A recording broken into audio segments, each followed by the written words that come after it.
just spot a villain, Kevin Harlan? Was that Dillon Brooks underneath the basket? Wow. All I can see was Dillon Brooks just pulled off one of the most savage moves the NBA has witnessed in years. The man actually purchased a courtside seat at a Lakers playoff game just to watch LeBron James struggle up close and personal. And here is the part that makes it even wilder. He does not even play for the Thunder anymore. Dillon Brooks showed up to that arena strictly for the chaos. Cameras kept finding him sitting courtside with his chains gleaming, looking far too comfortable every single time the Lakers fell apart. Missed shots, turnovers, blown possessions. Brooks looked like he had front-row tickets to his favorite comedy show and was savoring every single moment. So here's a quick question for the comments. Is this the pettiest move the NBA has seen in years? Or did Dillon Brooks just officially cement his lifetime villain status with this one? Because think about it seriously. How many people would actually spend real money on a courtside playoff ticket just to troll someone they cannot stand? That is not petty. That is a completely different level of dedication. Dillon Brooks treats grudges like they are his most prized possessions. He never lets anything go, never forgets a slight, and always finds a way to resurface old beef at the most painful possible moment for the other side. And honestly, this might just be the most entertaining thing to happen this entire postseason. picks up the Thunder foul. Well, we've seen an aggressive LeBron James. The Lakers were fighting for their playoff lives in Game 4 against the Thunder. Down 3-0 in the series, their backs were completely against the wall. Crypto.com arena was thick with tension. The fans were stressed, the broadcast was locked in on every possession, and somehow, the calmest man in the entire building was not wearing a uniform, was not sitting on a bench, and had absolutely no stake in the outcome of this series. Dillon Brooks had flown in from Phoenix, secured himself a luxury courtside seat, and settled in with a front-row view to watch LeBron James potentially get eliminated from the playoffs right in front of his face. And that right there is elite-level pettiness. Think about the sheer effort that went into this operation. Booking the flight, locking in the hotel, spending serious money on one of the most expensive seats in the arena, planning the outfit, making sure the chains caught the light just right, and positioning himself in perfect camera range so that every single person watching at home could catch that grin every time the Lakers fell apart.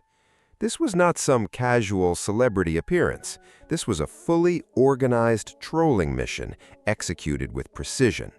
Everything about it radiated calculated revenge energy. Dillon Brooks looked like a man who had been waiting a long time for exactly this moment. And the backstory makes the whole thing even messier. The bad blood between Brooks and LeBron traces all the way back to the 2023 playoffs when the Memphis Grizzlies met the Lakers in the first round. Memphis came in as the higher seed and feeling confident, and Brooks made it his personal assignment to get inside LeBron's head at every opportunity. Trash talk, hard fouls, media comments, relentless psychological pressure. Brooks turned that entire series into a mind game. He wanted everyone to talk about him. And honestly, it worked. When they started making a run. There are some people, the Lakers are making that run, they get it to 14. You and LeBron have that exchange. There are people out there that say, maybe you shouldn't do that with one of the better players in the game. What were you thinking? I don't care. He's old. You know what I mean? I was waiting for that. I was expecting him to do that Game 4, Game 5. He wanted to say something when I got my fourth foul. He should have been saying that earlier on. But, you know, I poke bears. I don't respect no one until they come.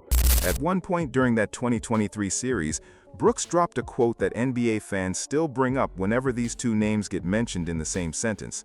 Lakers fans have absolutely not forgotten it.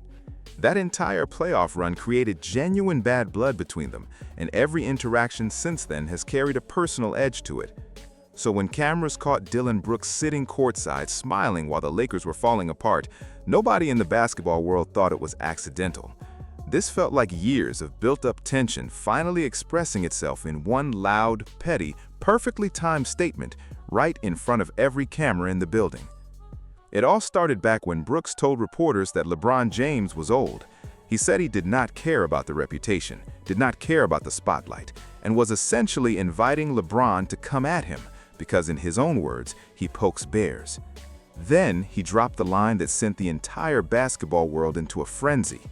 Brooks said he does not respect anybody until they give him 40 points.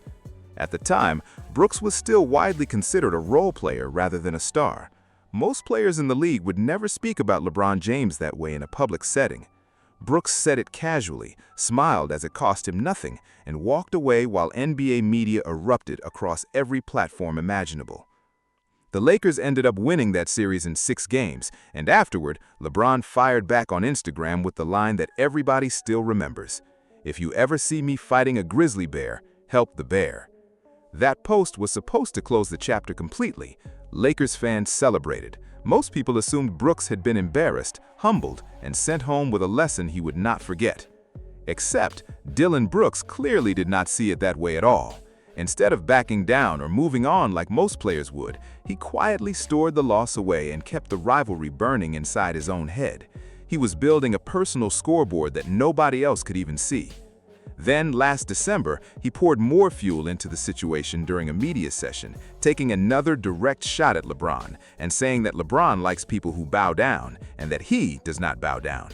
That quote spread everywhere instantly. Sports pages ran it, debate shows discussed it for weeks, and basketball fans argued over it across every corner of the internet.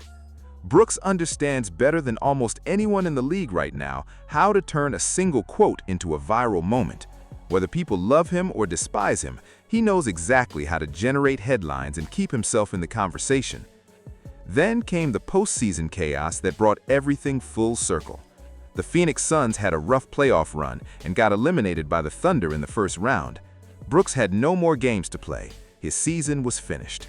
Most NBA players in that situation quietly disappear for a while, hit the beach, travel, spend time with family, stay far away from basketball headlines. Not Dillon Brooks. This man decided the best possible use of his free time was purchasing a courtside ticket to a Lakers playoff game so he could personally witness LeBron James potentially get bounced from the postseason right in front of him. When cameras found him during the second quarter of Game 4, social media lost its mind immediately. Brooks sat there, draped in jewelry, smiling like a man who had front row seats to his favorite show on earth. Every bad Lakers possession seemed to give him more energy. Even the broadcast crew couldn't ignore it, with Kevin Harlan joking on air about whether they had just spotted the NBA's top villain sitting underneath the basket. You could hear the laughter in his voice because the whole scene looked almost too unreal to be spontaneous. And once the clip hit the internet, it spread everywhere within minutes. The timing made everything hit even harder. The Thunder were already dominating the series with a 3-0 lead. Analysts across the league were praising Oklahoma City and calling it unstoppable. The Lakers were getting roasted on TV shows, podcasts, live streams, and every sports page online. And then right on top of all of that, cameras kept finding Dillon Brooks courtside, smiling through the entire collapse like he had been waiting years for exactly this scene to unfold. The Lakers were not just losing anymore. They were losing in front of one of their most outspoken rivals, and Brooks looked like he was savoring every single second of it. While Brooks was enjoying the view from courtside, there was also a genuine basketball disaster happening on the floor. LeBron had looked frustrated for most of the series. Fans had already seen the referee complaints, the slow defensive jogs, and the moments where the offense completely stalled in the fourth quarter. Game 2 ended in an ugly 18-point loss. In Game 3, LeBron shot just 36.8% from the field and managed only 4 points in the final quarter. For a player held to the highest standards in the sport, those numbers immediately became major talking points everywhere. Game 4 was trending in the same direction. At halftime, the Lakers trailed 49-45, and the offense looked completely out of rhythm again. The broadcast even pointed out that LeBron was averaging only 3 free throw attempts per game in this series, compared to nearly 8 per game against Houston in the previous round. The Thunder had brought a completely different level of physical intensity to the matchup, setting the tone early with aggressive defense and relentless pressure every single night. When a team controls the physical energy from the opening tip, it affects everything: how the game flows, how it gets officiated, and how the opposing team mentally responds.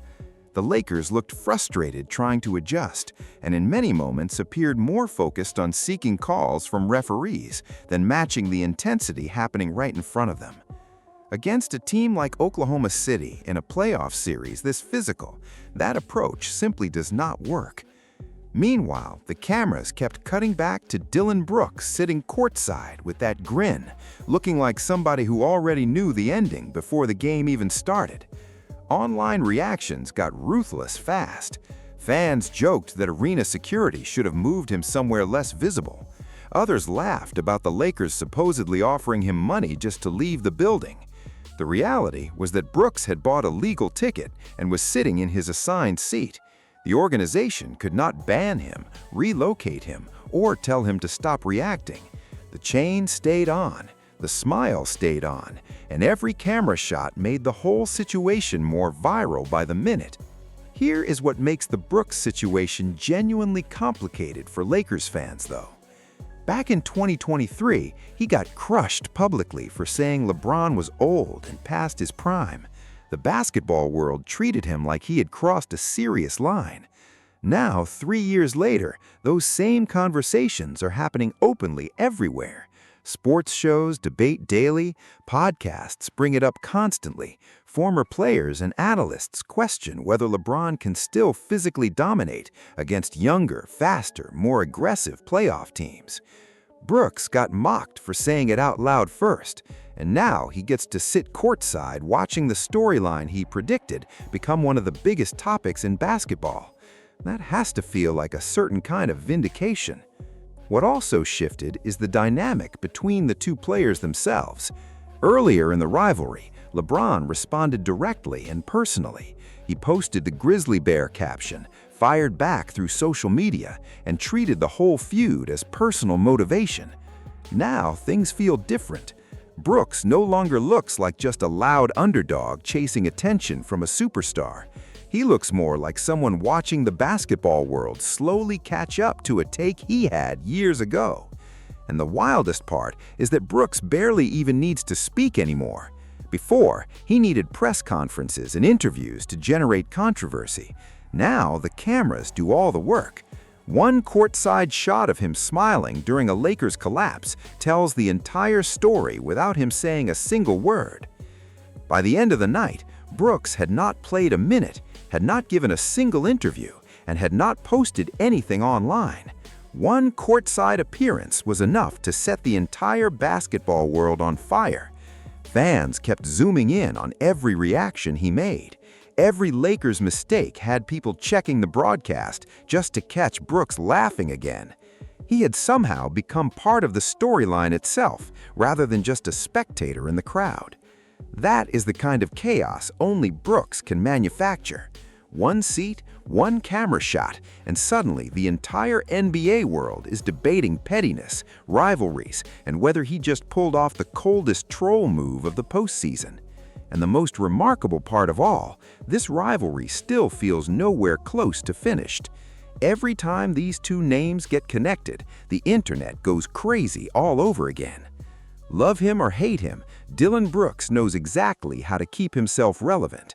Now, drop your thoughts in the comments. Was Brooks being hilarious, or did he take the trolling way too far? If you enjoyed this, hit that like button, subscribe, and share it with another NBA fan who needs to see this story.